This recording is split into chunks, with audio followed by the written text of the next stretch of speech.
Dans cette vidéo, nous allons apprendre à utiliser les variations de la fonction carré pour faire des encadrements. Par exemple, on veut donner un encadrement de x carré, sachant qu'il est compris entre moins 1 et 3. Eh bien, la première chose, c'est qu'il faut avoir en tête le graphique, la parabole de la fonction carré. Ça nous aide à se souvenir de ces variations. Souvenons-nous d'ailleurs des variations de la fonction carré. La fonction carré est croissante, c'est-à-dire que sa courbe, visuellement, elle monte, les valeurs augmentent, les valeurs de la fonction augmentent lorsque les valeurs de x augmentent, lorsqu'on est sur les nombres positifs, c'est-à-dire entre 0 et plus l'infini. La fonction carré, elle est décroissante, c'est-à-dire que la courbe descend, les valeurs diminuent, lorsqu'on est entre moins l'infini et 0, c'est-à-dire lorsque les valeurs de x sont négatives. À l'aide de ces propriétés, on va pouvoir réaliser plusieurs encadrements. Tout d'abord, on peut regarder, par exemple, la question encadrer x carré, sachant que x est compris entre 3 et 4. Eh bien, la première chose qu'on remarque, c'est que 3 et 4 sont des nombres positifs et que si x est compris entre 3 et 4, eh bien x est positif également. Donc tous nos nombres sont positifs.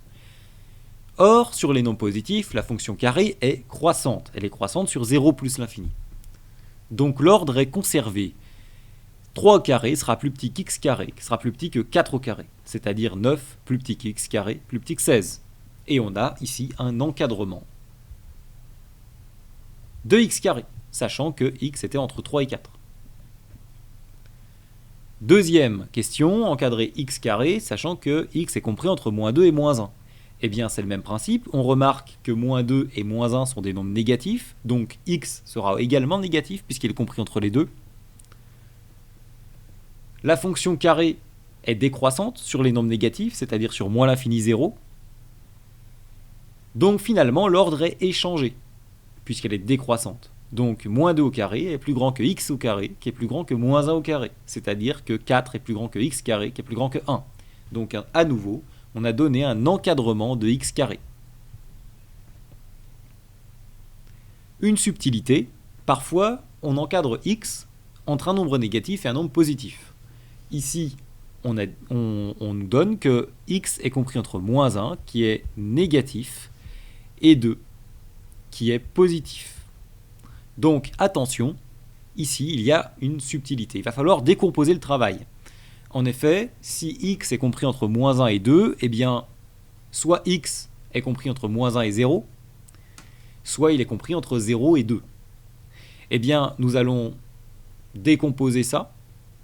Chaque étape va être traitée séparément. Si x est compris entre moins 1 et 0, comme la fonction carré est décroissante sur les nombres négatifs, et qu'à présent, x est un nombre négatif ou 0 éventuellement, eh bien, l'ordre va être inversé. Moins 1 au carré devient plus grand que x au carré, qui devient plus grand que 0 au carré. Donc on a un encadrement de x carré entre 0 et 1.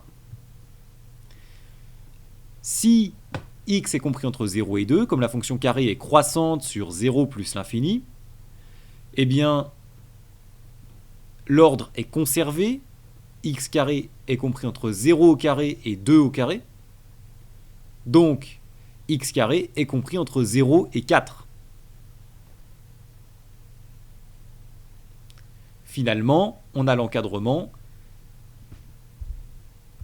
de x carré. On va faire le bilan pour obtenir cet encadrement du premier et du deuxième. Le premier nous dit que x carré est compris entre 0 et 1. Le deuxième nous dit qu'x carré est compris entre 0 et 4. Donc on prend le plus large, et donc finalement, x carré est compris entre 0 et 4. À vous de jouer sur l'exemple suivant. Encadrer x carré, sachant qu'il est que x est entre moins 2 et 3.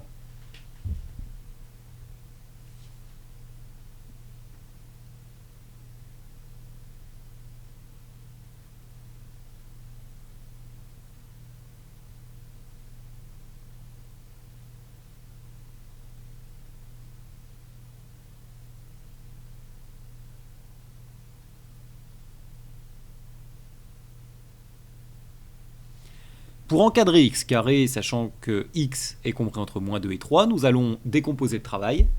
Soit x est compris entre moins 2 et 0, soit x est compris entre 0 et 3.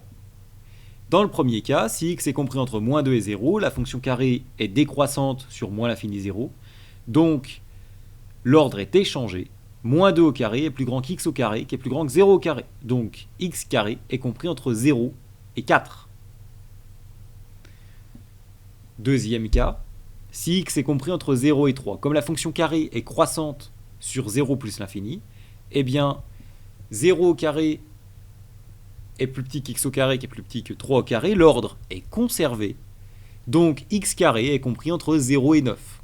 On fait le bilan. Dans le premier cas, x carré est compris entre 0 et 4. Dans le deuxième, entre 0 et 9. On prend le plus large, et donc x carré est compris entre 0 et 9. Quelle est la valeur minimale qu'x peut atteindre? 0. Quelle est la valeur maximale? Eh bien, dans le deuxième cas, 9.